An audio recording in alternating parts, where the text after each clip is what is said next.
Already সারা দেশে এখন 92% মুসলমানের কলিজায় অন্তত রক্তক্ষরণ হচ্ছে, যদিও মুসলমান দাবি করে থাকে।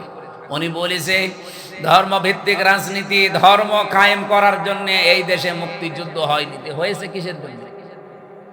ধর্ম যদি না থাকে দেশে, শুধু ইসলাম ধর্ম বলছি না, প্রত্যেকটা ধর্ম, কোন ধর্ম খারাপ কিছু করতে বলে না। ধর্ম যদি না থাকে আপনি কিভাবে থাকবেন, কোন পরিচয়ে থাকবেন বলেন? সুতরাং কথা যারা বলবেন হিসাব করে বলবেন। সৎ, যোগ্য এবং ভালো মানুষের কদর বাংলাদেশে নেই। যে যত বড় দুর্নীতিবাজ সে এই দেশের তত বড় হিরো।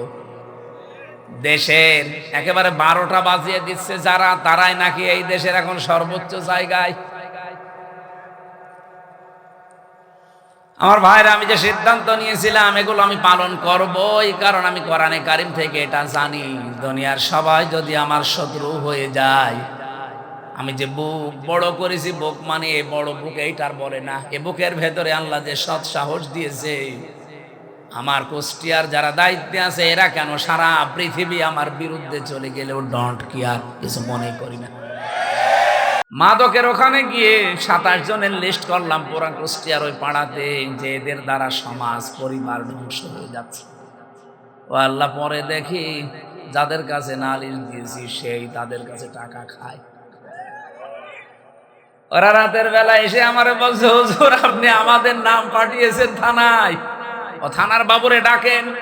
ওদের রাতের বেলা সিভিল পোশাকে এসে মাল নিয়ে যায়, আমি নালিশ দেবো কার কাছে?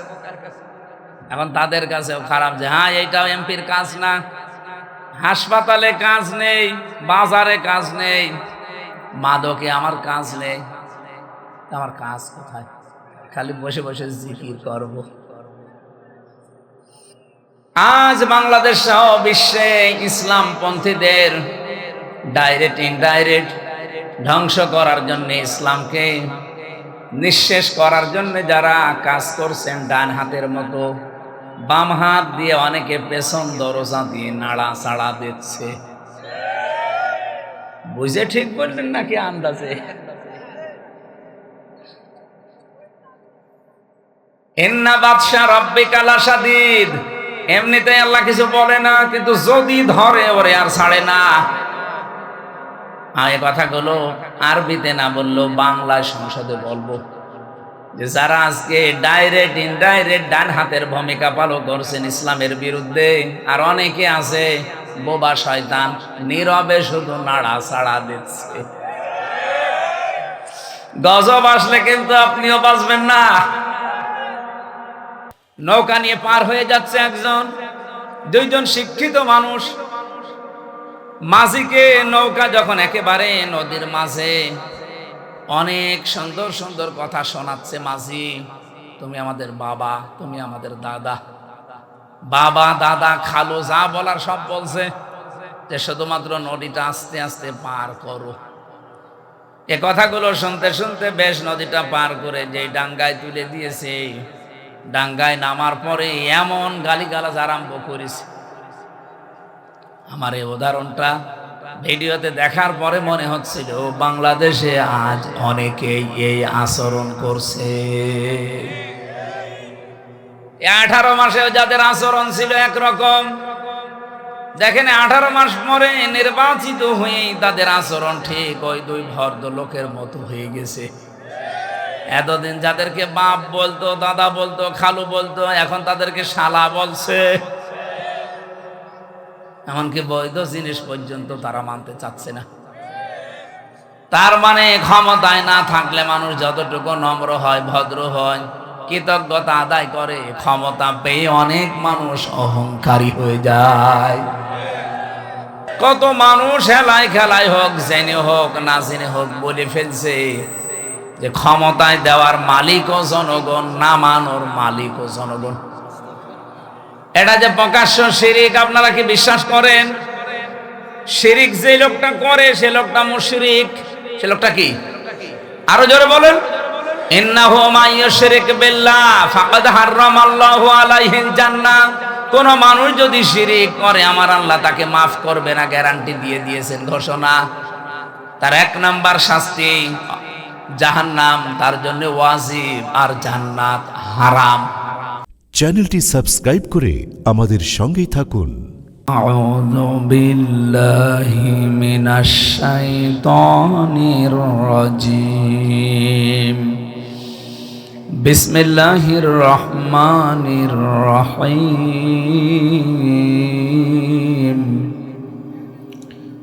ওয়ালাকাদ আতাইনা লুকমানাল হিকমাতা আনিশকুর লিল্লাহ ওয়া মান ইয়াশকুর ফাইন্নামা ইয়াশকুরু লিনাফসিহি ওয়া মান কাফারা ফাইন্নাল্লাহা গনিয়্যুন হামিদ। সাদাকতা ইয়া রাব্বানা। عن عبد الله بن مسعود رضي الله تعالى عنه قال قال النبي صلى الله عليه وسلم أحب الأعمال إلى الله أدومها وإن قل إلى آخر الحديث رواه البخاري. وقال تعالى في شان رسوله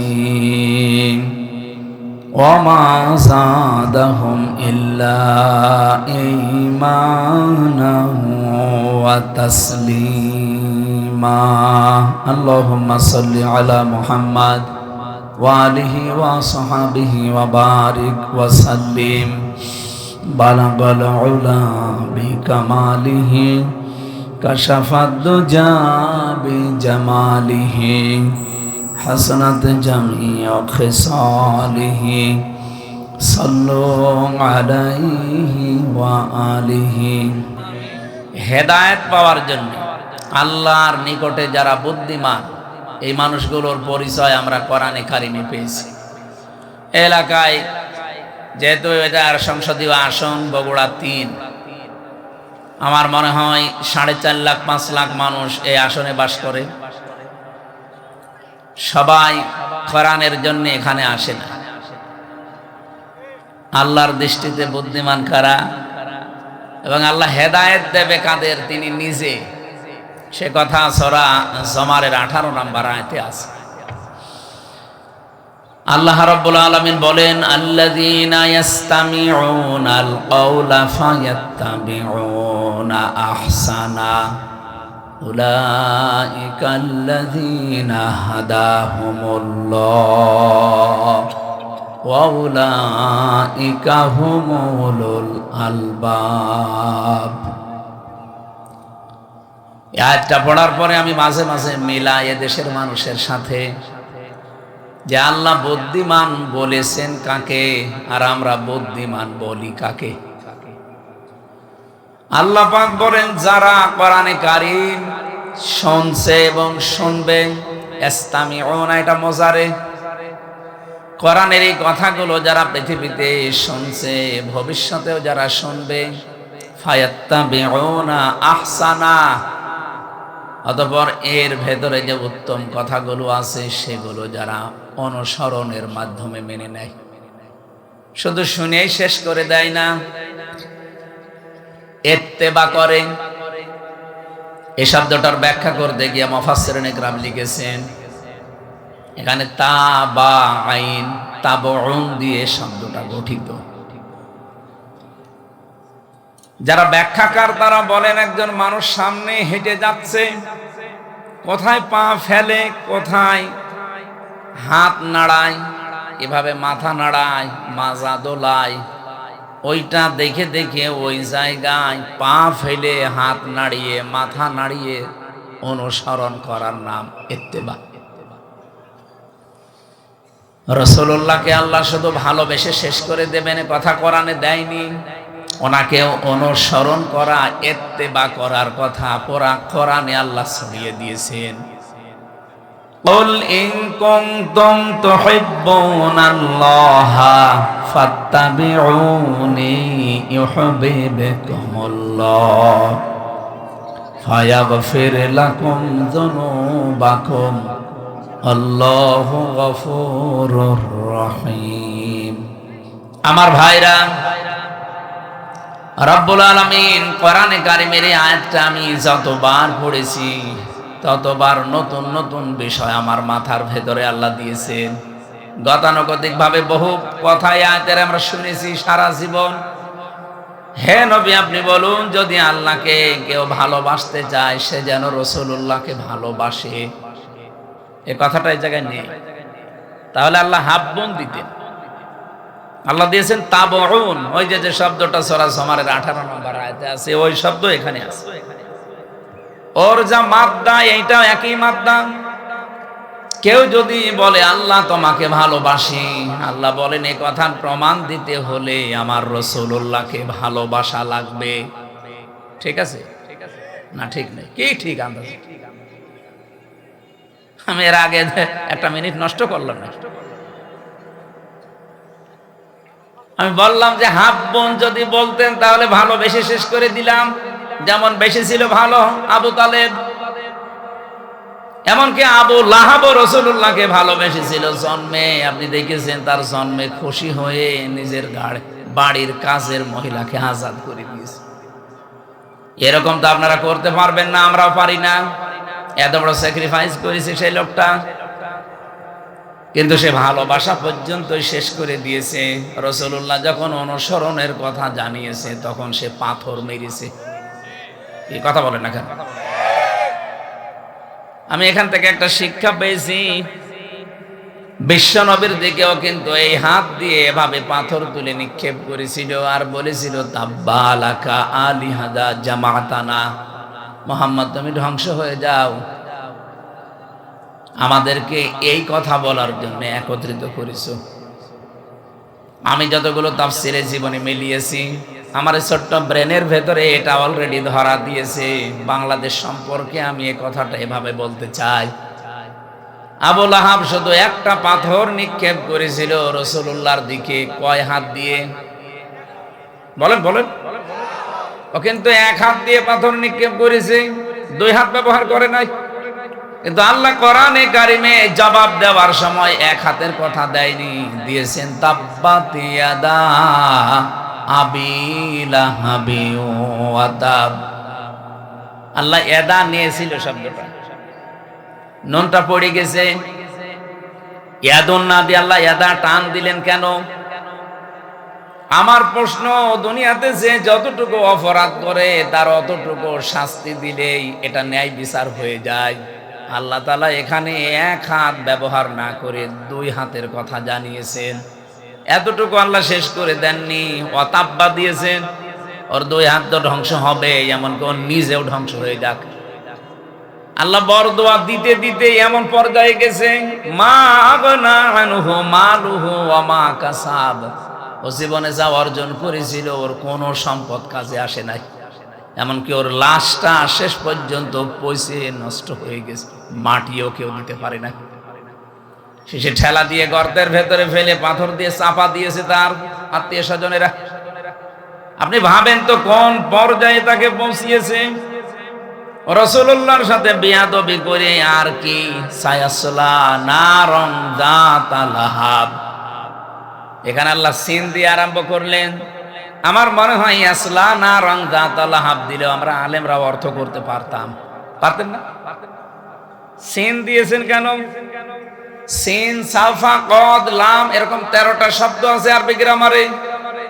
কোন সেন্টেন্সের আগে যদি একটা ব্যবহার হয়, বিশেষ করে সিন আর সাফা, তাহলে বাংলা অর্থ দাঁড়ায় অতি তাড়াতাড়ি, অতি শীঘ্রই।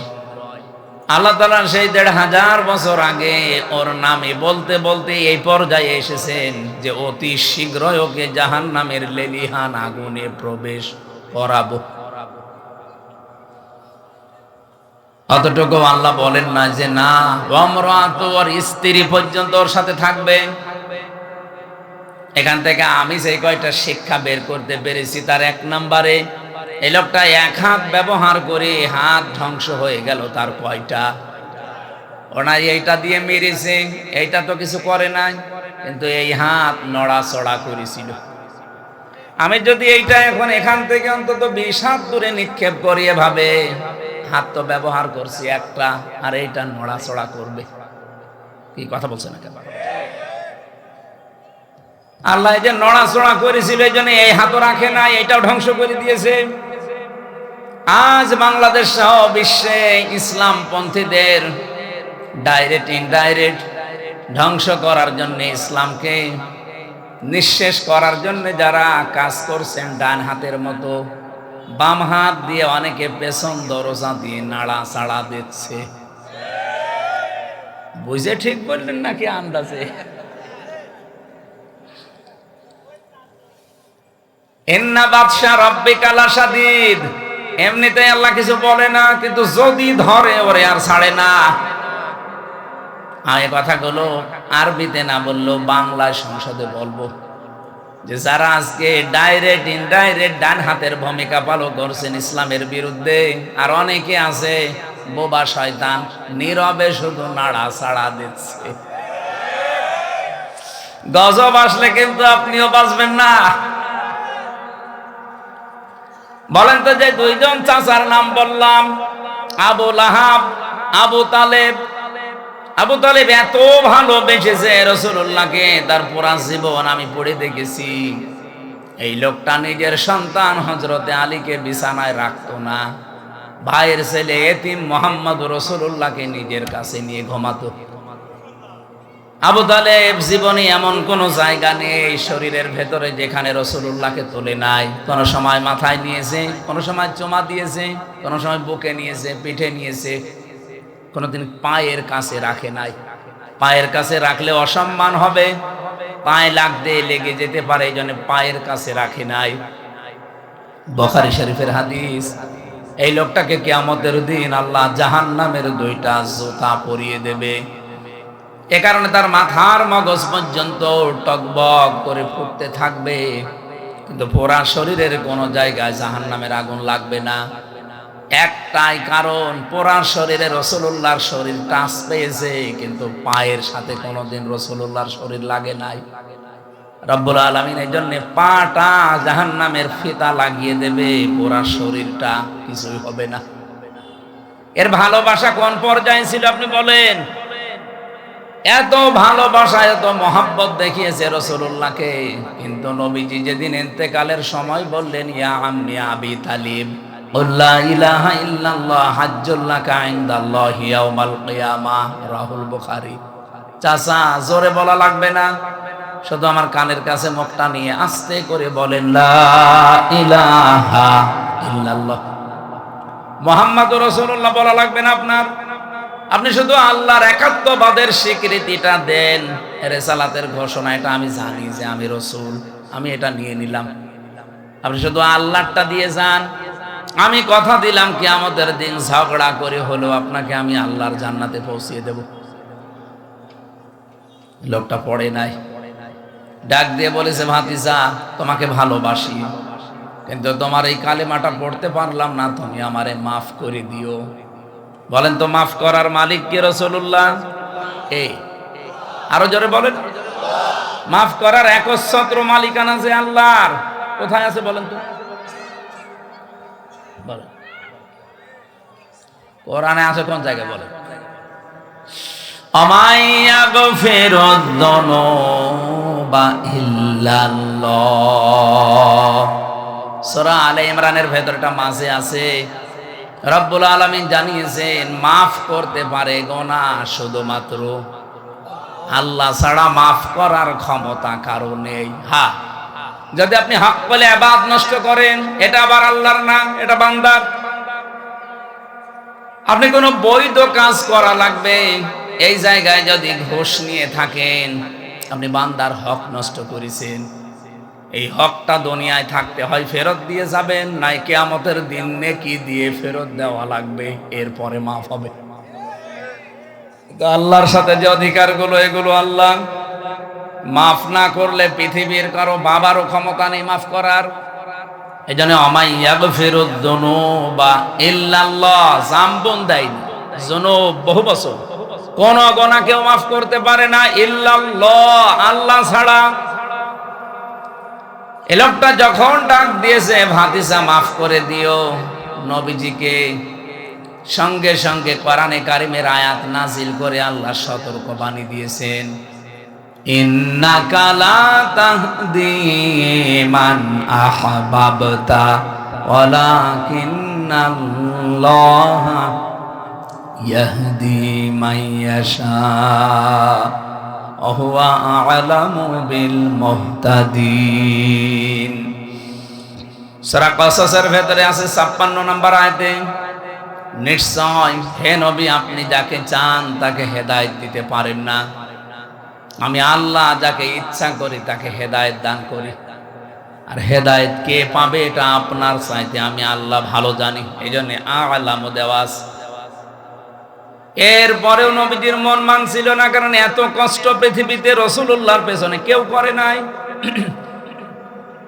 সেই জন্ম থেকে শুরু করে একেবারে প্রাপ্তবয়স্ক পর্যন্ত রাসূলুল্লাহ তার পেছনে এই লোকটা রাসূলুল্লাহর পেছনে এত সময় দিয়েছে, শ্রম দিয়েছে, বাড়িতে রেখে খাবার খাওয়িয়েছে, লালন পালন করা যারে বলে।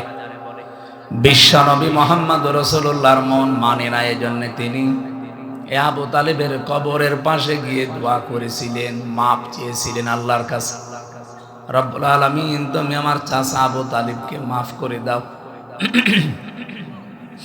সঙ্গে সঙ্গে জিবরাইল এসে বললেন, হে নবী হাত নামান। কার জন্য হাত তুলেছেন? মা কানা লিন নাবিয়্যি ওয়াল্লাযীনা আমানু আন ইস্তাগফিরু লিল মুশরিকিন ইলা আখির আয়াত। সূরা তাওবার 113 নম্বর আয়াতের প্রথম অংশে আছে, কোন নবীর জন্য, কোন ইমানদারের জন্য জায়েজ না, শোভনীয় না, উচিত না যে কোনো মুশরিক মারা গেলে তার জন্য ক্ষমা চাবে। ওয়ালাউ কানু উলি কুরবা, যদি ওইটা নিজের নিকট আত্মীয় হয়। বাংলার মুসলমানেরা এটা রেকর্ড হচ্ছে, আপনি কার দোয়া আল্লাহ ফেরত দিচ্ছে টের পাচ্ছেন? জীবনে যেই নবী হাত তুলেছে আল্লাহ ফেরত দিয়েছে এমন রেকর্ড নেই, শুধু একটা জায়গায় বিশ্ব নবী হাত তুলেছে আল্লাহ ফেরত দিয়েছে, আমি তার পুরা জীবনী পেড়ে একটা জায়গায় পেয়েছি।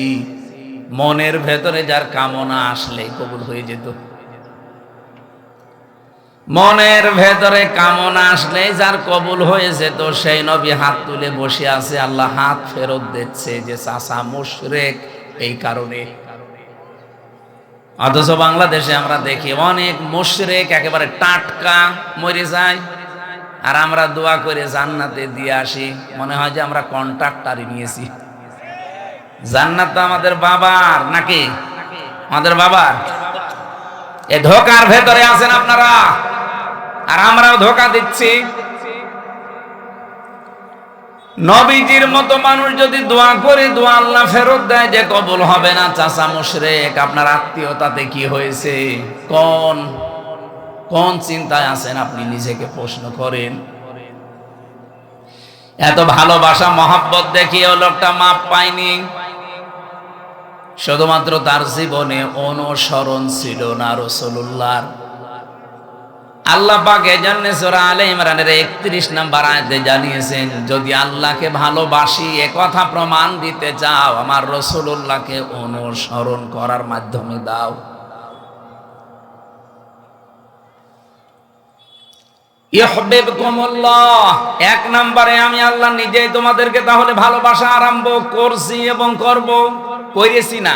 ইউহিব্বু এটাও মজারে, কেউ যদি রাসূলুল্লাহকে অনুসরণ আরম্ভ করে আমার আল্লাহ তাকে ভালোবাসা শুরু করবে।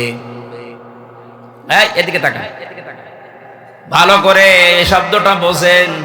কোরআনের কোন শব্দ যদি কেউ বোঝার জন্য চেষ্টা করেন 500 রাকাত নফল নামাজের সওয়াব হবে।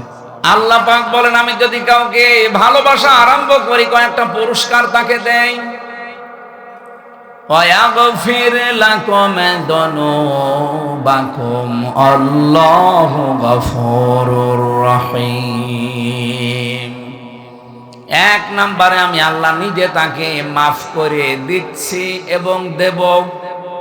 গোনা কয়টা মাফ করব? আল্লাহ জামবন দিতে পারতেন, জামবানে দিতে পারতেন, দিয়েছেন জুনুব। একটা গোনাও তার বাকি থাকবে না। আর যখন থেকে রাসূলুল্লাহর অনুসরণ আরম্ভ করবে, ওই দিন থেকে ওর জীবনের সব অপরাধ আমি আল্লাহ মাফ করে দেব। না মাফ করে দিয়েছি, দেব। নওগাঁ বগুড়াবাসী এবার বলেন তো, কেউ যদি রাসূলুল্লাহকে অনুসরণ আরম্ভ না করে আল্লাহ তাকে মাফ করবে, ভালোবাসা আরম্ভ করবে? বলেন বলেন। এই আয়াতটার ব্যাখ্যা পড়ে আমি যতটুকু বুঝলাম, এই পৃথিবীতে কেউ যদি রাসূলুল্লাহর অনুসরণ আরম্ভ না করে, ও যদি আকাশ দিয়ে উড়িয়েও যায়, আল্লাহ ওকে এখনো ভালোবাসা আরম্ভ করেনি। এখন আমার প্রশ্ন এবার এই যে অনুসরণটা, এটা কি আংশিক না পূর্ণাঙ্গ? বলেন বলেন। বাংলাদেশে বহু মানুষ আমরা রাসূলুল্লাহ অনুসরণ করি ভালোবাসার মাধ্যমে, কিন্তু আংশিক। হয়তো টুপি দিয়ে, জব্বা দিয়ে, দাড়ি দিয়ে, পাগড়ি দিয়ে, দস্তরখানা বিছিয়ে খাবার খাওয়া, এই অনুসরণ আমাদের শেষ। জীবন কি এই শেষ না আরো আছে? আপনাকে তো অনুসরণ করা লাগবে পূর্ণাঙ্গ। এই পূর্ণাঙ্গ অনুসরণের কথাগুলো যখন আমরা বিস্তারিত বলতে চাই, তখন যারা ওই আংশিক অনুসরণ করে অভ্যস্ত, তারা আমাদেরকে শত্রু মনে করে। আমার কথা মনে হয় বুঝে ফেলেছেন। না বোঝার ভান করে আছেন কারা? হাত তোলেন তো। আপনি এখনো বোঝেননি? বগুড়াবাসী, এখান থেকে আজকে সিদ্ধান্ত নিয়ে যাবেন, জীবন আর কয়দিন আছি আমি রাসূলুল্লাহর অনুসরণ আর আংশিক করতে চাই না। যত ঝড় ঝাপটা আসুক না কেন, অনুসরণ আমি করতে চাই পূর্ণাঙ্গ। কথা বলেন না কেন? আর রাসূলুল্লাহকে অনুসরণ করতে হলে কোরআনে কারীমকে ইত্তেবা, অনুসরণ, যেটা ফায়াত্তাবিউনা আহসানা, যে উত্তম কথাগুলো আছে সেগুলো অনুসরণের মাধ্যমে প্রমাণ দেওয়া লাগবে। আল্লাহ পাক এই কথা বলে শেষ করেননি, আয়াতটা শেষ করলেন উলাইকাল্লাযীনা হাদাহুমুল্লাহ। এই মানুষগুলোকে আমি আল্লাহ হেদায়েত দিচ্ছি এবং দেব। এখানে ফাইল বা কর্তা সরাসরি আল্লাহ নিজে। রব্বুল আলামিন বলেন আমি নিজে তাদেরকে হেদায়েত দেব। তাহলে আল্লাহর হেদায়েত পাওয়ার একটা শর্ত এখানে পেলাম। কোরআনে এখান থেকে আজকে যা শুনবেন, এইটা আজকে থেকে জীবনে অনুসরণ করার সিদ্ধান্ত নিয়ে বাড়ি যাওয়া লাগবে। উলাইকা হুম উলুল আলবাব। তাহলে আল্লাহর দৃষ্টিতে আপনি বুদ্ধিমান, জ্ঞান সম্পন্ন, বুদ্ধিমান বলে বিবেচিত হবেন। আল্লাহ আমাকে সব প্রত্যেককে আজকের তেলাওয়াতকৃত আয়াত থেকে মূল শিক্ষাগুলো নিয়ে বাড়ি যাওয়ার তৌফিক দেন, বলেন আমিন। দরুদ আর সালাম আমাদের নবী মুহাম্মদ রাসূলুল্লাহ সাল্লাল্লাহু আলাইহি ওয়াসাল্লামের প্রতি। আমি তেলাওয়াত করেছি আপনাদের অনেকের পরিচিত সূরা লোকমানের 12 নম্বর আয়াত। 34টা আয়াত আছে, 4টা রুকু আছে, মক্কায় নাজিল হয়েছে। একটা মাত্র আয়াতের উপরে আমাদের আজকের কথা হবে ইনশাআল্লাহ। এই পৃথিবীতে যত জ্ঞানী বান্দাদের নাম আমরা শুনেছি, তাদের ভেতরে অন্যতম একজন মানুষ লোকমান। আমি তার জীবনী পড়তে গিয়ে পেয়েছিলাম, ইবনে কাসির বর্ণনা দিচ্ছে এই পৃথিবীতে 3 জন কালো মানুষের নাম পাওয়া যায়। একজন হযরতে ওমরের খাদেম ছিলেন, মাহজা। 2 নম্বরে হযরতে বেলাল রাদিয়াল্লাহু তাআলা আনহু। 3 নম্বরে লোকমান আলাইহিস সালাম। চেহারা এত কালো, আমরা তো বুঝবো কালো বললে কি কাক অথবা হাড়ির তলা অথবা এই যে মাইক্রো, এ তো কি কালো। এর চাইতে হযরতে লোকমান আলাইহিস সালাম আরো কালো ছিলেন। তার ঠোঁট গুলো ছিল ঝুলে যাওয়া, মাথার চুলগুলো ছিল উস্কো খুস্কো, চেহারা ছিল একেবারে বেটে, মানে একেবারে শর্ট। বলেন তো চেহারার যে বর্ণনা এতক্ষণ বললাম, ওনাকে যদি এখন সামনে আনি বারবার দেখতে মনে চাবে। অথচ এই মানুষটার মর্যাদা আল্লাহর কাছে এত বেশি, রব্বুল আলামিন কোরআনে কারীমের 34টা আয়াত সম্বলিত একটা সূরা তার নামে নাজিল করে তাকে চিরন্তন করে দিয়েছেন। তাকে চিরন্তন করেছিলেন কোন কোন কারণে?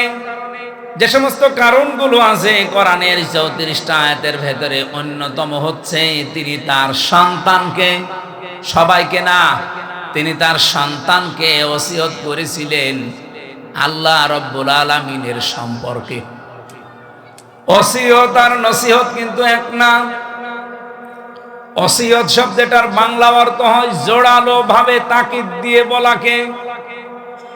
হযরতে লোকমান আল্লাহ পাক বর্ণনা দিয়েছেন, ওয়াইদে ক্বালা লোকমানু লিবনিহি ওয়া হুয়া ইয়াইযুহু ইয়া বুনাইয়া লা তুশরিক বিল্লাহ ইন্নাশ শিরকা লা যুলমুন আযীম।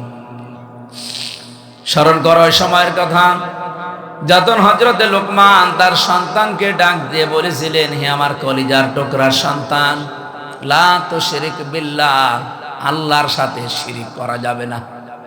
ইন্না শিরকা লা যুলমুন আযীম, অবশ্যই শিরিক একটা বড় জুলুম।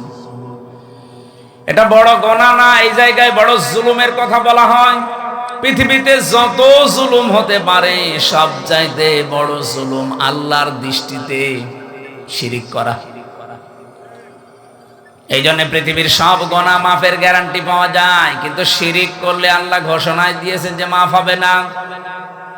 এই পৃথিবীতে যত নবীর জীবনী আমি পড়েছি, সব নবীদের কম বেশি হয়তো নসিহত ওসিয়ত আল্লাহ করেছিলেন, ওহী পাঠিয়েছিলেন, কিন্তু পৃথিবীর 2,24,000 বলেন আর 1,24,000 বলেন, যত নবী আল্লাহ পাঠিয়েছে প্রতিটি নবীকে একটা ওহী সবাইকে জানিয়েছে, সেটা শিরিক করা যাবে না। ওয়ালাকাদ উহিয়া ইলাইকা ওয়া ইলাল্লাযীনা মিন ক্বাবলিকা লাইন আশরাকতা বিল্লাহ ইলা আখির আয়াত।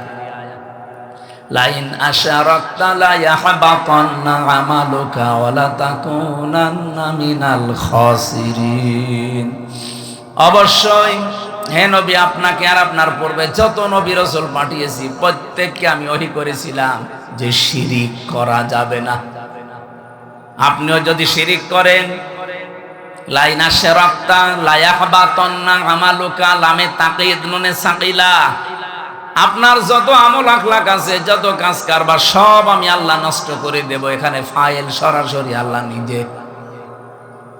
ওয়ালা তাকুনান্না মিনাল খাসিরিন, আবার আল্লাহ গ্যারান্টি দিয়ে বলেছেন তুমি ক্ষতিগ্রস্ত হয়ে যাবে। বলেন নাউজুবিল্লাহ। নবীকে যদি আল্লাহ এত বড় হুঁশিয়ারি দিতে পারে, আমরা তো তার উম্মত।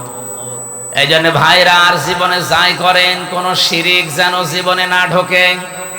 শিরিকের এক কথাই ব্যাখ্যা হচ্ছে এই, আল্লাহ যেটা পারে ওটা অন্য কেউ পারে, এই কথা বিশ্বাস করার নাম শিরিক। এ বিশ্বাস বাংলাদেশের মানুষের নেই। আরো জোরে বলেন। কত মানুষ হেলায় খেলায় হোক, জেনে হোক না জেনে হোক বলে ফেলছে যে ক্ষমতায় দেওয়ার মালিকও জনগণ, নামানোর মালিকও জনগণ।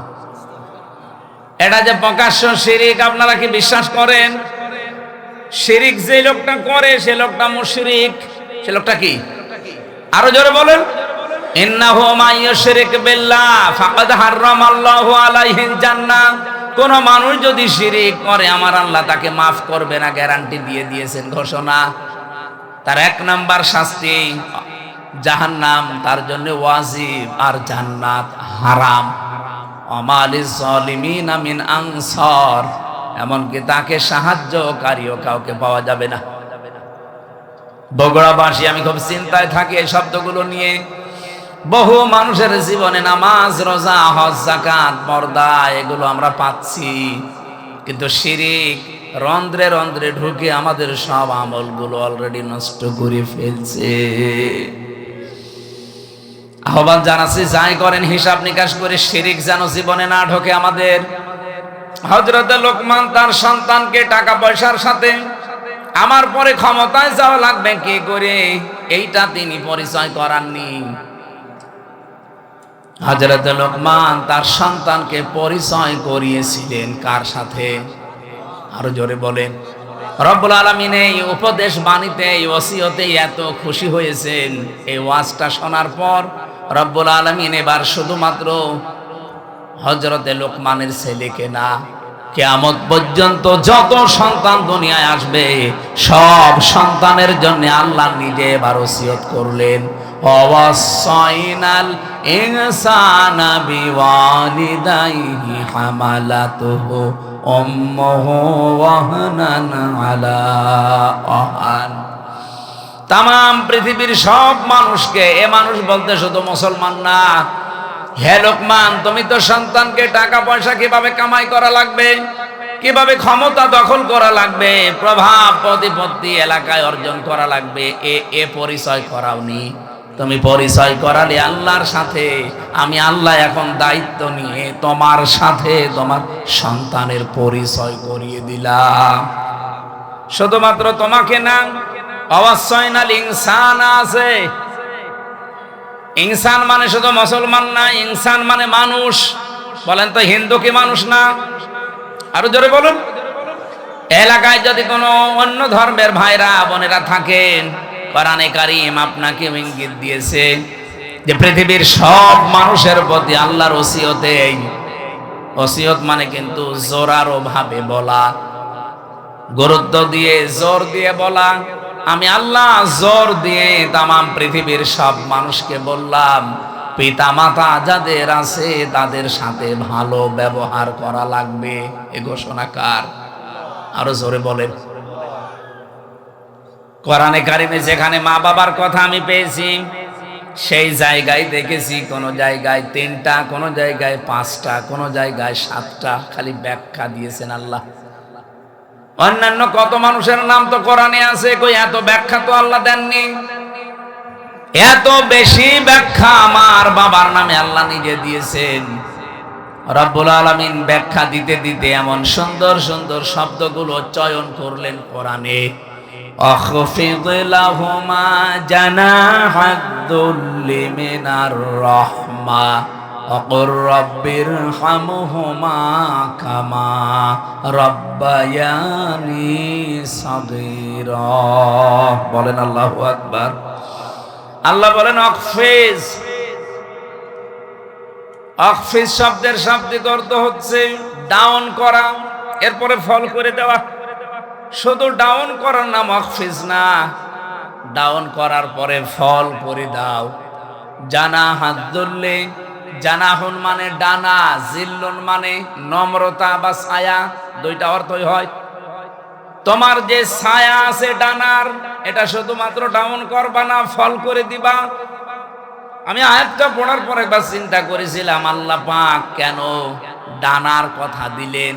কোন মানুষের তো দুনিয়ায় ডানা হয় না, ডানা হয় পাখির। কার?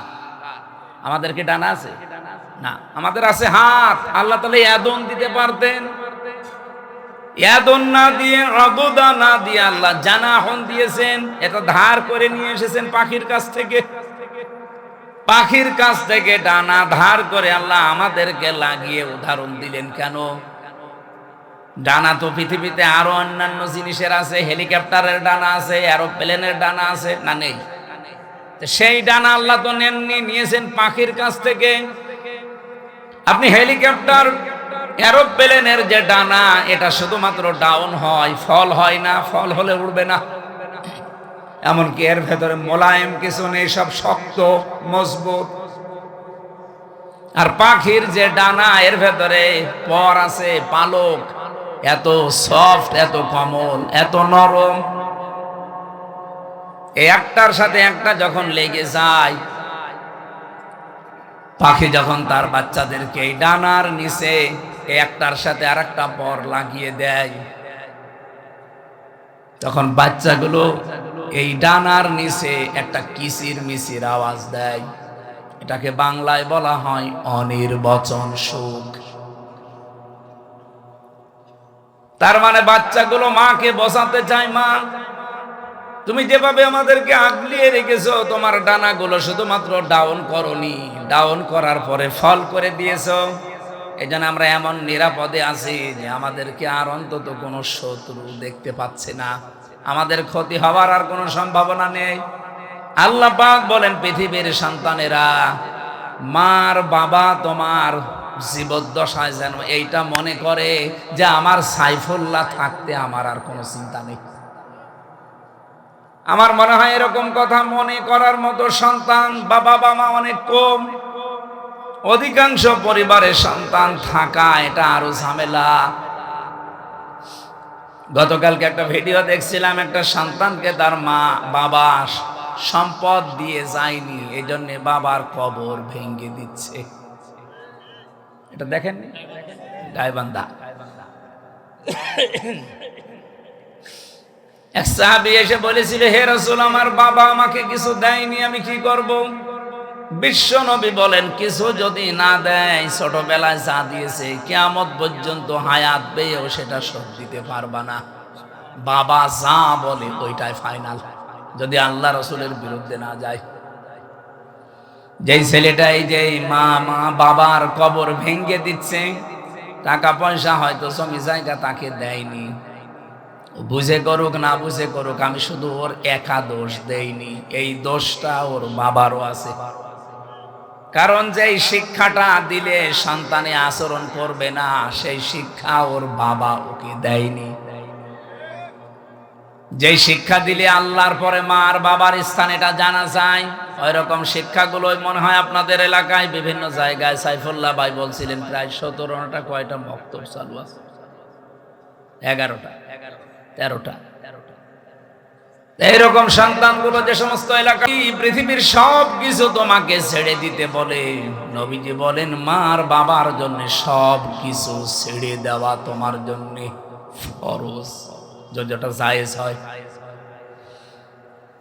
এখানে একটা মাসলা আছে, যেহেতু আলেমরা বসে আছেন, মায়ের কথা শুনে কিন্তু স্ত্রীকে তালাক দেওয়া জায়েজ নেই। এত সম্মান যে মায়ের, এত সম্মান যে বাবার, আপনি মায়ের কথা মতো স্ত্রীকে তালাক দিতে পারবেন না, কিন্তু বাবার কথা মতো পারা যাবে। কারণ বউ আর শাশুড়ির ভেতরে যে সম্পর্কটা মার মেয়ের মতো হওয়া দরকার, এটা 100টার 98টা পরিবারে আজ বাংলাদেশে নেই। এই কথা বলে না কেন? এ ওর দোষ ধরে, ও এর দোষ ধরে। অথচ ওইটা যদি ওনার নিজের মেয়ে হতো কোনোদিন ওইভাবে ভুল ধরতো না, আর ওইটা যদি ওর নিজের মা হতো কোনোদিন দোষ ধরতো না। আল্লাহ ভালো জানে যে দুইজনের ভেতরে মিল হয় না, হচ্ছে না, এই জন্য মায়ের কথা মতো হুট করে আপনি বউ তালাক দিতে পারবেন না।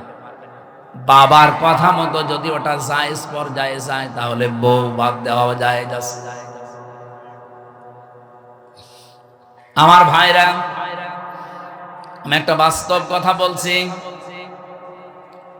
আজ বাংলাদেশের আমার যতটুকু ধারণা আমি দেখি এবং শুনি, এদেশের আজ 100টা পরিবারের 90টা পরিবারে শান্তি নেই, শুধুমাত্র বউ আর শাশুড়ির এই ছোট মনের কারণে। আমরা আহ্বান জানাবো, মেয়েরা যারা এসেছেন, আপনাদের মনটা আপনারা উদার করবেন। কয়দিন থাকবেন দুনিয়াতে? এই ছোট্ট দুনিয়ার ফেরেবে পড়ে যদি বিশাল আখেরাত আপনি পরিবারেই নষ্ট করে ফেলেন, আপনার মতো কি বলবো আহাম্মক আর কেউ নেই। প্রত্যেককে আহ্বান জানাচ্ছি, নিজের মায়ের মতো মনে করে চলেন।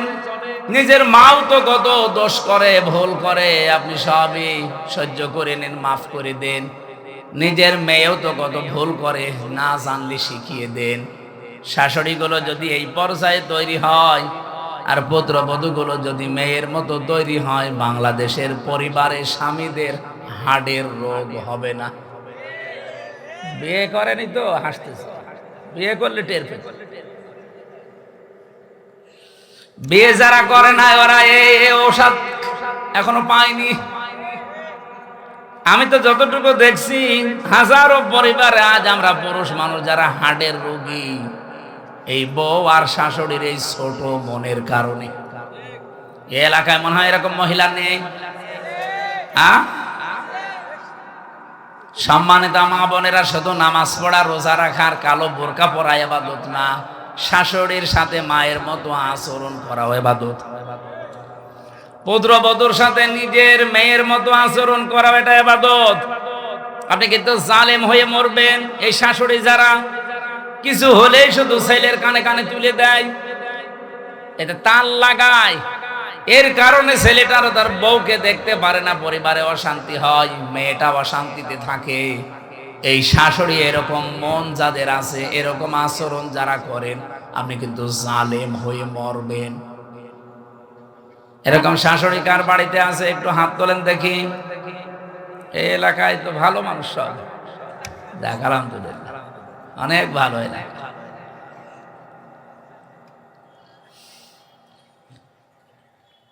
আমি কোরআনে কারিমের এই যে ব্যাখ্যামূলক আয়াতগুলো যখন পড়ি, আমার মনে হয় আল্লাহ তুমি কি বললে আর আমাদের পরিবারে কি চলছে।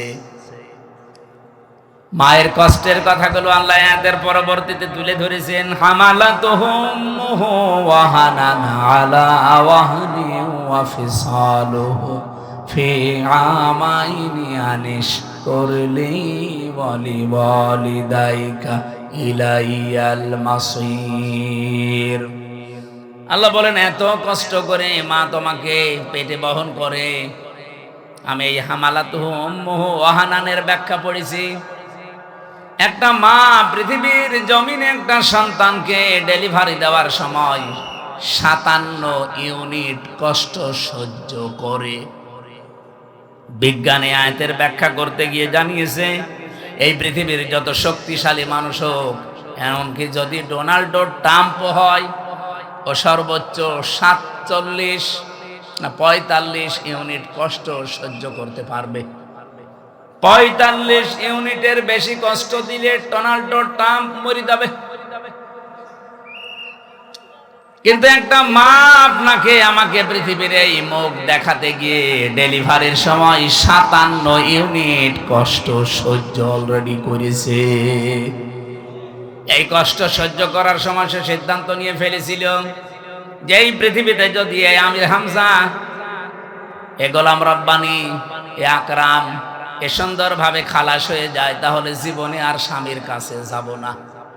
কিন্তু আমির হামজা যখন দুনিয়ায় আসে, আকরাম যখন দুনিয়ায় এসে যায়, আকরামের হামজার চেহারা দেখার পরে এই যে কষ্টটা 10 মাস 10 দিনের ডেলিভারির, আল্লাহ বলেন সব আমি মুছে ফেলে দেই। আমরা যারা সন্তান আছি, আমাদেরকে যেহেতু পরিচয় আল্লাহ করিয়ে দিচ্ছেন মা আর বাবার সাথে, এই পৃথিবীতে আমরা জানি আল্লাহ পাক বাদে কারো আইন মানা জায়েজ। আকাদা রাব্বুকা আল্লা তা'বুদু ইল্লা ইয়্যাহু ওয়া বিল ওয়ালিদাইনি ইহসানা। আল্লাহর আইন মানা কি সবাই বলেন? আর মা বাবার আইন মানা না ফরজ না। মা বাবার আইন মানা ফরজ না। ওয়া বিল ওয়ালিদাইনি ইহসানা, মা বাবার সেবা করা ফরজ। আর যার মা বাবা তার সেবা করা ফরজ। কথা বোঝা গেছে? যার মা বাবা, সে নারী হোক আর পুরুষ হোক, তার সেবা করা ফরজ। অন্য কেউ যদি না করে তার গুনাহ হবে না, হ্যাঁ সে যদি দায়িত্ব পালন করে তাহলে তার সওয়াব হবে। অনেক শ্বশুর আছে, শাশুড়ি আছে, আন্দাজে মন খারাপ করে, হ্যাঁ ইসলামী মাইন্ডের পরিবার থেকে বৌমা নিয়ে আসলাম, আমার খেদমত করে না। আরে বৌমা আপনার খেদমত করবে কোথায় পেয়েছেন আপনি? আপনার খেদমত যদি করা দায়িত্ব হয়ে থাকে, ফরজ হয়ে থাকে, এটা আপনার সন্তানের। তো ঠিক বললে তো হচ্ছে না, কারণ বহু সন্তান আমরা চাই। আমি আছি, রব্বানি আছে, আব্দুল হাই আছে, হাজারো সন্তান আমরা চাই আমার মা বাবার যে সম্মান, আমরা তো জানি তাদের সেবা করা, তাদের খেদমত করা। কিন্তু অধিকাংশ পরিবারে আমরা পারি না, আমাদের বোর কারণে। কি কথা বললেন না কেন? এটা তো রেকর্ড হচ্ছে, আমার ম্যাডামও মনে হয় শুনবে, শুনুক, আমার আর কোনো ভয় নেই। এখন আমরা এমপি তো ভয়। আমি চাই তারাও যেন অন্তত এটা মেনে নিতে পারে। আমরা অধিকাংশ মানুষ আজ হার্টের রোগী হয়ে যাচ্ছি, হার্ট অ্যাটাক করে মানুষ মরতেছে। বগুড়াবাসী, এবার আমি যে কথা তুলতে চেয়েছিলাম, আমার 8টা পয়েন্টের উপর আজকে আলোচনা আমি নোট করেছি। রব্বুল আলামিন যে 3 জন কালো মানুষের নাম বললাম তাফসিরে, এটা মারিফুল কোরআনে পাবেন। এই 3 জন কালো মানুষের ভেতরে হযরতে লোকমান একজন, আল্লাহ পাক বলেন আমি আল্লাহ তার মর্যাদা এত বেশি বাড়িয়েছি কেন জানো? ওয়ালাকাদ আতাইনা লুকমানাল হিকমাতা, অবশ্যই আমি লোকমানকে জ্ঞান দিয়েছিলাম, হিকমা দিয়েছিলাম, আর তাকে এই কথা বলে দিয়েছিলাম আনিশ করলি ওয়া মান ইয়াশকুর ফাইন্নামা ইয়াশকুরু লিনাফসি আনিশকুর লিল্লাহ, যে আমি আল্লাহর শুকরিয়া আদায় করো, কৃতজ্ঞ হও। যে ব্যক্তি আল্লাহর শুকরিয়া আদায় করে সে যেন নিজের জন্যই করে। ওমান কাফারা ফাইন্নাল্লাহা গনিয়্যুন হামিদ, কোন মানুষ যদি পৃথিবীতে আল্লাহর শুকরিয়া আদায় না করে, কুফরি করে, অকৃতজ্ঞ হয়ে যায়, সে যেন মনে রাখে আমার আল্লাহ মুকাফেক্ষিহীন, প্রশংসিত। এটা আমরা তেলাওয়াতকৃত আয়াতের বাংলা অর্থ ছিল। এবার আমি যে আয়াত থেকে যা পেয়েছি এগুলো ডেলিভারি দিতে চাই, নাকি চলে যাবেন? থাকবেন তো ইনশাআল্লাহ? হযরতে লোকমান বলেন ইন্নী খাদামতু, অবশ্যই আমি খেদমত করেছি আলাফ আরবাআতা আলাফিম মিনাল আম্বিয়া, এই পৃথিবীতে 4000 নবীর খেদমত আমি করেছি। কত? খুব ভালো করে শুনবেন, 4000 নবীর আমি খেদমত করেছি। ওয়া হাসালতু মিনহুম, তাদের কাছে আমি হাসিল করেছি, পেয়েছি এই 4000 নবীর খেদমত করতে গিয়ে সামানিয়াতা আশিয়া, 8টা জিনিস আমি তাদের কাছে পেয়েছি। তাহলে আজকের যে ওয়াজটা, এটা 1টা 2টা 3টা নবীর না, 4000 নবীর খেদমত করে তাদের কাছে হাসিল করা জিনিস। হযরত লোকমান বলেন আমি 4000 নবীর খেদমত করেছি, তাদের কাছে যা যা পেয়েছি তার মধ্যে 8টা জিনিস আমার কাছে অন্যতম। 8টা জিনিস আমি চাই পৃথিবী যতদিন থাকবে মানুষেরা এই 8টা জিনিস যেন অর্জন করে। বলেন সুবহানাল্লাহ। আমি আপনাদেরকে, আমি সহ প্রত্যেকে যেন অর্জন করতে পারি।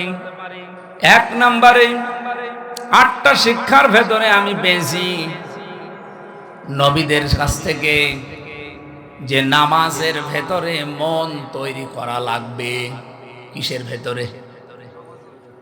প্রশ্ন আসতে পারে সব নবীর না জামানায় কি নামাজ ছিল? হ্যাঁ, হযরতে আদম আলাইহিস সালাম থেকে শুরু করে মুহাম্মদুর রাসূলুল্লাহ পর্যন্ত যত নবী আল্লাহ দুনিয়াতে পাঠিয়েছেন, প্রত্যেক নবীকে আল্লাহ পাক কম বেশি সেজদার হুকুম দিয়েছিলেন। হ্যাঁ, তাদের হয়তো এভাবে 5 ওয়াক্ত ছিল না, কিন্তু সেজদা দেওয়ার নিয়ম ছিল, কারণ সেজদা ছাড়া কেউ আল্লাহর নিকটবর্তী হতে পারে না। আসজুদ ওয়াক্তারিব, সেজদা দাও, আল্লাহর নিকটবর্তী হয়ে যাও।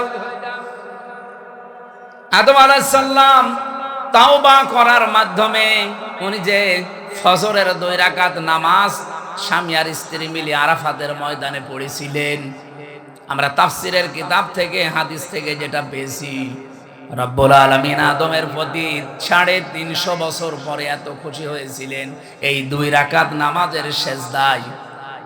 কিয়ামত পর্যন্ত উম্মতে মুহাম্মদী যারা আসবে তাদেরকে আল্লাহ এই 2 রাকাত নামাজ ফরজ করে দিয়েছেন। ওই দিন হযরত আদম আলাইহিস সালাম যে দোয়া করেছিলেন, এই দোয়াটা আল্লাহর কাছে এত বেশি পছন্দনীয়, এত বেশি ভালো লেগেছে, আল্লাহ ডাক দিয়ে বলেছিলেন, আদম, কিয়ামত পর্যন্ত তোমার সন্তানাদি যারা আসবে তারাও যদি কোনো ভুল করে, অপরাধ করে এই দোয়াটা পড়ে, আমি আল্লাহ তোমার মতো সন্তানদেরকেও মাফ করে দেব। আদমের সন্তান আমরা যারা জবান খুলে পড়েন, রব্বানা যালামনা আনফুসানা ওয়া ইল্লাম তাগফির লানা ওয়া তারহামনা লানাকুনান্না মিনাল খাসিরিন। ফজরের নামাজের যে 2 রাকাত, এটা আদম আলাইহিস সালাম থেকে পাওয়া। জোহরের নামাজের যে 4 রাকাত, হযরত ইব্রাহিম আলাইহিস সালাম থেকে পাওয়া। আসরের নামাজের যে 4 রাকাত, হযরত উসাইর আলাইহিস সালাম থেকে পাওয়া। মাগরিবের নামাজ যে 3 রাকাত, হযরত আইয়ুব আলাইহিস সালাম থেকে পাওয়া। এশার নামাজ যে 4 রাকাত, এটা হযরত আয়েশার কারণে স্পেশাল ভাবে আল্লাহ মুহাম্মদুর রাসূলুল্লাহকে দিয়েছেন।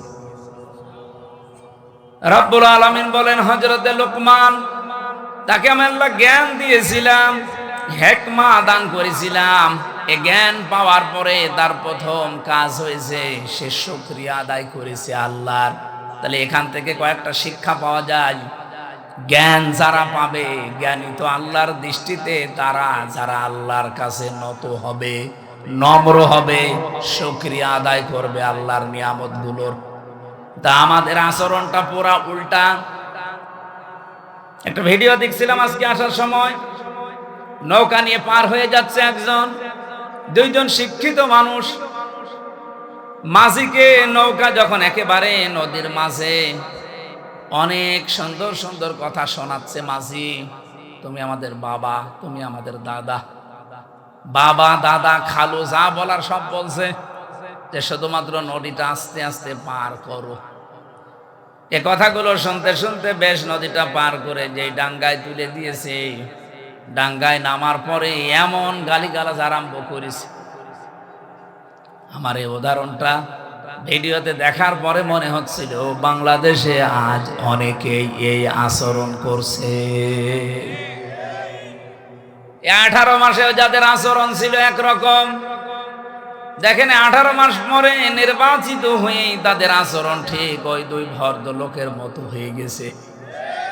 এতদিন যাদেরকে বাপ বলতো, দাদা বলতো, খালু বলতো, এখন তাদেরকে শালা বলছে। এমনকি বৈধ জিনিস পর্যন্ত তারা মানতে চাচ্ছে না। তার মানে ক্ষমতায় না থাকলে মানুষ যতটুকু নম্র হয়, ভদ্র হয়, কৃতজ্ঞতা আদায় করে, ক্ষমতা পেয়ে অনেক মানুষ অহংকারী হয়ে যায়। হযরত লোকমান এইটা হননি। অনেক জ্ঞান পাওয়ার পর, এটা যেটা আল্লাহর একটা নিয়ামত, এই পৃথিবীর শ্রেষ্ঠ নিয়ামতের ভেতরে, এটা পাওয়ার পরে তিনি শুকরিয়া আদায় করেছিলেন, কৃতজ্ঞতা আদায় করেছিলেন, কৃতজ্ঞ হয়েছিলেন আল্লাহর কাছে। রব্বুল আলামিন বলেন ওয়ালাকাদ আতাইনা দাউদা ওয়া সুলাইমানা ইলমা, অবশ্যই আমি দাউদ আর সুলাইমানকে জ্ঞান দিয়েছিলাম। আকাল আলহামদুলিল্লাহিল্লাযী ফাদ্দালানা আলা কাসীরিম মিন ইবাদিহিল মুমিনিন। তারা দুইজনেই এই জ্ঞান পেয়ে কি করেছিল জানো? আকাল আলহামদুলিল্লাহিল্লাযী ফাদ্দালানা, তারা দুইজনের শুকরিয়া আদায় করেছে ওই আল্লাহর। ওনারা বলছে ওই আল্লাহর শুকরিয়া আদায় করছি আমরা, যিনি আমাদেরকে জ্ঞান দিয়েছেন, আমাদের মর্যাদা দিয়েছেন। মেনে আলা কাসীরিম মিন ইবাদিহিল মুমিনিন, এই পৃথিবীতে বহু মুমিন বান্দাদের উপরে আমাদের মর্যাদা যিনি বাড়িয়েছেন, তার দরবারে আমরা শুকরিয়া আদায় করছি। তাহলে জ্ঞান পাওয়ার পরে জ্ঞানী মানুষদের আচরণ হওয়া দরকার। তারা নত হবে আল্লাহর দরবারে, দরবারে ইলাহিতে তারা আরো নম্র হবে, ভদ্র হবে, মাথা নত করবে। আর আমাদের মুসলমান আমরা দাবি করে দেখছি আমাদেরটা পুরা উল্টা। লোকমান আলাইহিস সালাম 4000 নবীদের কাছে যেই কথাগুলো শিক্ষা পেয়েছিলেন, তার 1 নম্বরে বলেন যে সেজদা দেওয়া লাগবে, জীবনী নামাজ, এটা যেন কেউ না ছাড়েন। প্রত্যেক নবী যেহেতু এটা পেয়েছিলেন। 2 নম্বরে তিনি বলেন আমি এই শিক্ষাটা নবীদের কাছ থেকে পেয়েছি, যদি কেউ কারো বাড়িতে প্রবেশ করেন সে যেন উকি ঝুঁকি না দেয়। আজ আমাদের সামাজিক জীবনে এটা আছে না নেই? বেশ ভালো মানুষ মনে হয়, বাড়িতেও ঢোকে, সালাম দিয়েই ঢোকে, ঢোকার পরে শয়তান তারে দখল করে নেয়, বাড়ির ভেতরে শুধু এদিকে ওদিকে উকি ঝুঁকি দেয়। উনি বলেন 4000 নবীর খেদমত করে আমি এইটা পেয়েছি যে কারো বাড়িতে ঢুকলে উকি ঝুঁকি দেওয়া যাবে। কথা বুঝেছেন? অনেক মানুষ চালাকি করে, আমি দেখি বাড়িতে, বাড়ির বাইরে দাঁড়িয়ে সালাম দেয়, আসসালামু আলাইকুম। এটা দেওয়ার পরে জিজ্ঞাসা করে, করতে করতে বাড়ির ভেতরে প্রবেশ করে সব দেখা শেষ।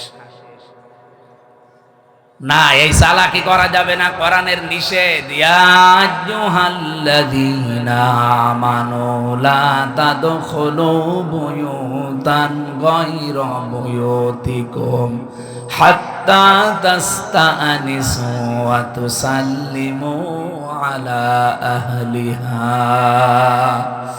রাব্বুল আলামিন বলেন, হে নবী, ইমানদারদেরকে বলেন, নিজের ঘর হোক আর অন্যের ঘর হোক, সালাম দেওয়া অনুমতি ছাড়া কারো বাড়িতে যাওয়া, এটা আমাদের আর সামাজিক জীবনে আছে।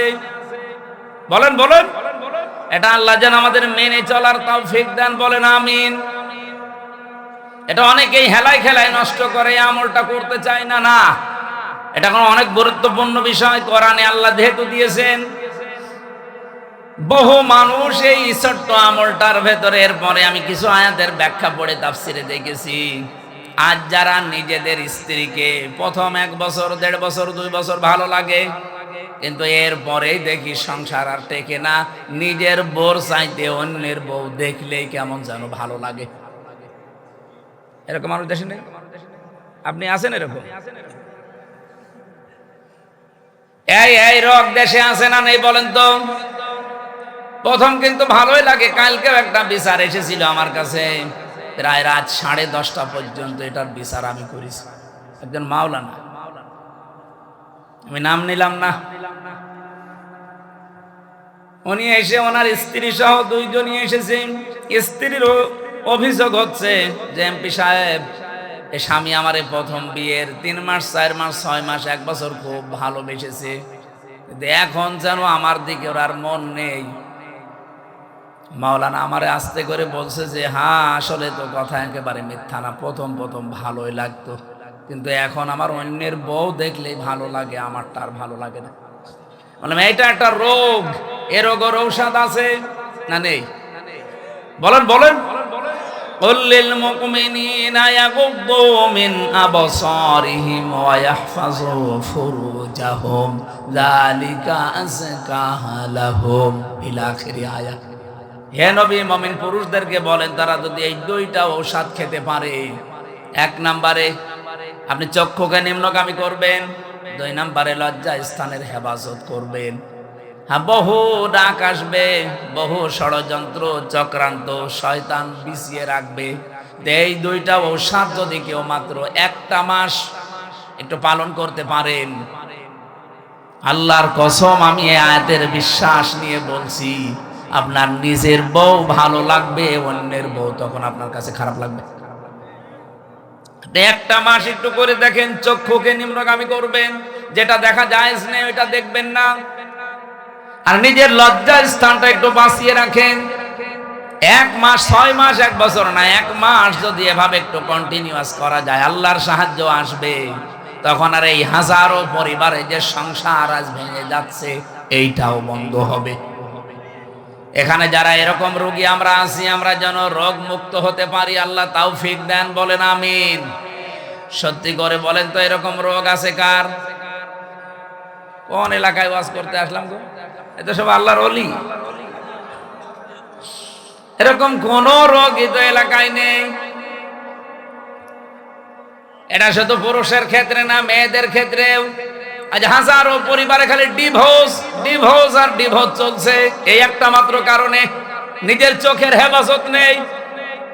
2 নম্বরে লজ্জা স্থানের হেফাজত করে না। স্বামী বাড়ি না থাকলে বহু মহিলা আছে, আল্লাহকেও ভুলে যায়, স্বামীকেও ভুলে যায়। এই 2টা জিনিসের গ্যারান্টি একটু নেন। আমি আশা করছি আপনাদের, আমাদের যেসব রোগটা আছে, এই রোগকে আল্লাহ পুরাপুরি নিরাময় করে দেবেন, বলেন আমিন। 3 নাম্বারটা বলছি, হযরত লোকমান বলেন, আমি 3 নম্বরে পেয়েছি, খাবার যদি খেতে বসো, একেবারে সব সাবাড় করে ফেলবা না। প্রতিটি নবী এই শিক্ষাটা আমি নবীর খেদমত করে পেয়েছি 4000 নবীর কাছে, তারা কোনোদিন যা খেতে বসেছে সব সাবাড় করেনি। এই জন্য প্রত্যেক নবীর বুক ছিল বড় আর পেট ছিল ছোট। আমরা এমন উম্মত, আমাদের কোনো বুক নেই, শুধু পেট। নবীদের এরকম পেট হয়নি কেন? কারণ নবীরা 3টা সুন্নাত আদায় করে খাবার খেতেন, 1 ভাগ খাবার, 1 ভাগ পানি, আর 1 ভাগ হজম করার জন্য খালি রাখতেন। এই জন্য নবীদের পেট বড় হয়নি, বড় হয়েছে বুক। তাদের এই বুক বড় হওয়ার কারণে তারা জালেমদের সামনে মাথা নত করে নাই, সত্য বলতে ভয় পায় নাই। কথা বলছেন না কেন? আজ বাংলাদেশে আমাদের যদি সত্যি বুক থাকতো, আমি যেমন টার্গেট নিয়েছিলাম সংসদে, আমি যদি নির্বাচিত হতে পারি 100 দিনের ভেতরে আমি কুষ্টিয়ার সদর আসনে অন্তত 100 দিনের ভেতরে যতগুলো অফিস আদালত আছে সবগুলো জনবান্ধব করে তুলব। আর এটা করতে গেলে আমি নিজেও জানতাম যে অনেকের মন পাওয়া যাবে না, কারণ যত বড় অফিসার সে তত বড় মুডে থাকে। সবাই চায় যে আমারে সবাই জি হুজুর, জি হুজুর, স্যার স্যার, এটা করতে থাক। চেয়েছিলাম যে DC, SP, TNO, OC, civil surgeon সহ সরকারি যত প্রতিষ্ঠান আছে এগুলো যেন জনবান্ধব হয়, মানুষ যেন সেখানে যে ভয় না পায়। এই ভয় দূর করার জন্য খালি বারবার এখানে মানুষের সম্পৃক্ততা বাড়ানোর চেষ্টা করলাম। যেই কয়টা জিনিসে হাত দিলাম দেখি না শত্রু হয়ে গেছে। আমি নাম ধরেই বলছি, কুষ্টিয়ার এখন যারা দায়িত্বে আছে এই মানুষগুলো এখন আর আমাকে দেখতে পারছে না, কারণ এদের আতে অলরেডি ঘা লেগে গেছে। হাসপাতালে হাত দিলাম, হাসপাতালের যারা দায়িত্বে আছে এরা এখন আর রাজি না। প্রথম বলতো যে হ্যাঁ খুব ভালো কাজ হচ্ছে।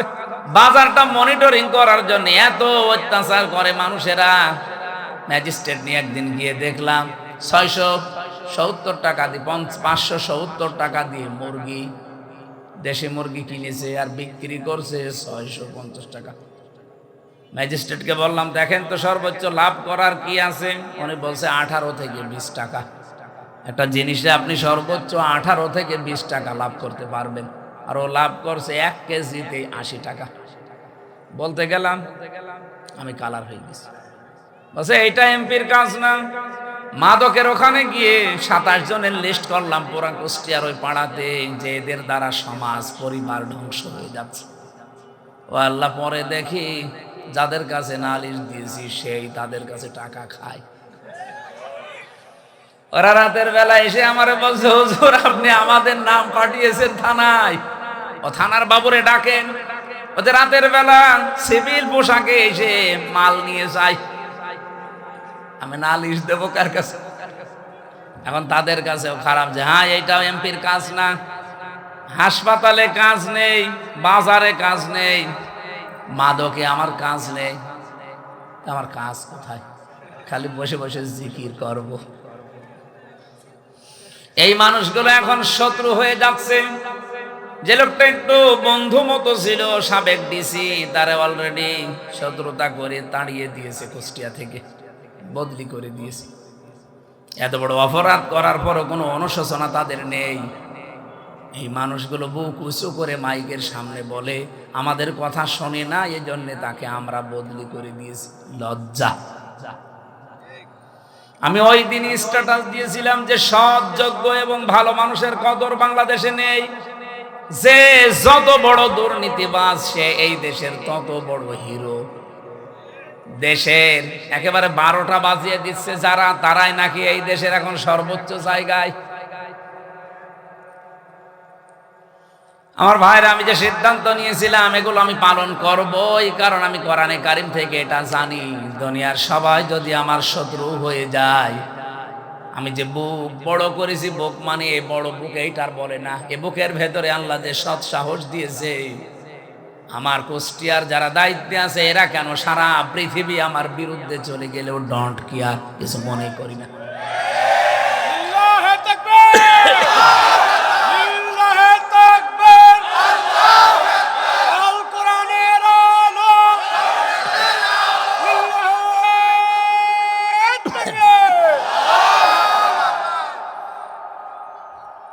নির্বাচনের আগে যেই কথাগুলো মাওলানা হোসেন একটা টাচ দিয়েছিল, এত বেশি শত্রুতা বাংলাদেশে কোনো এমপির বিরুদ্ধে কেউ করে নাই। আমার একেবারে সেই 11 সাল থেকে শুরু করে কাটসাট ভিডিওগুলো এনে 64 জেলায় ওরা 64টা মামলা পর্যন্ত দিয়েছিল। কে দিয়ে? আমি একটা উদাহরণ দিতে গিয়ে 8 জনের নাম বলেছিলাম। তার ভেতরে আরাফাত রহমান, ওনার নামটাও ছিল। ওনার নামের ওই শেষে যে দুটো শব্দ আছে, ওই শব্দটাকে আমি বলেছিলাম এটা যদি কয়কার না দিয়ে কেউ কয়হস্যু দেয় তাহলে পাল্টিয়ে যায় নামটা। এইরকম আরো 8টা নাম বলেছিলাম, সেগুলো বলে নাই। এই 15 সেকেন্ডের ভিডিও ছেড়ে 64 জেলায় 64টা মামলা দিয়েছে। আমাদের বুক বড় করা লাগবে ভাই। মাওলানা আব্দুল হাই সাইফুল্লাহ ভাই আমার বড় ভাই, আমি চাই আমাদের বুক যেন এরকম বড় হয় নবীদের মতো। প্রতিটি নবীর বুক ছিল বড়, তার মানে বুকের ভেতরে সাহস ছিল, আর পেট ছিল একেবারে ছোট। আজ বাংলার আলেম ওলামাগুলো যদি আমরা বুক বড় করতে পারতাম, বুকের সাহস নিতে পারতাম, আমার মনে হয় রাম বাম আর জেনারেল মানুষগুলো আলেমদের কদর আরো বেশি করত। এ দোষ শুধু আমাদের নিজেদেরই। আমি বুক বড় বলতে কিন্তু শুধুমাত্র একেবারে ডোনাল্ড ট্রাম্পের মতো এভাবে বুক বড় বোঝাইনি। এর ভেতরে সাহস লাগবে, ঈমান লাগবে। হযরত লোকমান বলেন, আমি নবীদের কাছে 4000 নবীর কাছে এইটা পেয়েছিলাম, 4 নম্বরে পেয়েছি। প্রত্যেকটা নবীর কাছ থেকে যে কথা বলতে হলে হিসাব করে বলা লাগবে। কত মানুষ আজকে কথা বলছে দেখেন, হিসাব নেই। কত মন্ত্রী আজ কথা বলছে, তেল দিতে পারে না, একটু সরি বলবে না, আচ্ছা হেঁটে চলাফেরা করতে পারেন না, শরীর ভালো থাকবে। গতকালকে একজন এক কথা বলে, অলরেডি সারা দেশে এখন 92% মুসলমানের কলিজায় অন্তত রক্তক্ষরণ হচ্ছে, যদিও মুসলমান দাবি করে থাকে। উনি বলেছে ধর্মভিত্তিক রাজনীতি, ধর্ম কায়েম করার জন্য এই দেশে মুক্তিযুদ্ধ হয়নি। হয়েছে কিসের জন্য? ধর্ম যদি না থাকে দেশে, শুধু ইসলাম ধর্ম বলছি না, প্রত্যেকটা ধর্ম, কোন ধর্ম খারাপ কিছু করতে বলে না। ধর্ম যদি না থাকে আপনি কিভাবে থাকবেন, কোন পরিচয়ে থাকবেন বলেন? সুতরাং কথা যারা বলবেন হিসাব করে বলবেন। 5 নম্বরে উনি বলেন, আমি পেয়েছি নবীদের কাছ থেকে সব সময় আল্লাহকে সঙ্গে রাখা লাগবে। 6 নম্বরে আমি পেয়েছি এই পৃথিবীতে কবরের চিন্তা করা লাগবে। 7 নম্বরে আমি 2টা জিনিস অর্জন আর 2টা জিনিস বর্জন পেয়েছি। 7 নম্বরে পেয়েছি সব সময় মানুষ জানো অন্তত মরা লাগবে এই চিন্তাটা মাথায় নিয়ে ঘোরে। যখনই চিন্তা হবে যে মরা লাগবে, ওর দ্বারা দুর্নীতি করা সম্ভব না। সর্বশেষ আমি 8 নম্বরে প্রত্যেক নবীর কাছে এটা পেয়েছি যে জীবনে আমাদের যেন কোনো বিষয়ে অহংকার না আসে। আল্লাহ পাক এই 8টা জিনিস 4000 নবী এগুলো শিখিয়েছে। উনি বলেন হাসল তো আমি হাসিল করেছি, পেয়েছি মিনহুম এই নবীদের কাছ থেকে সামানিয়াতা আশিয়া। এই 8টা জিনিস কিয়ামত পর্যন্ত দুনিয়ায় যারা আসবে তারা যেন এই 8টা জিনিসকে ফলো করে চলতে পারে, আমরাও যেন পারি। বলেন আমিন।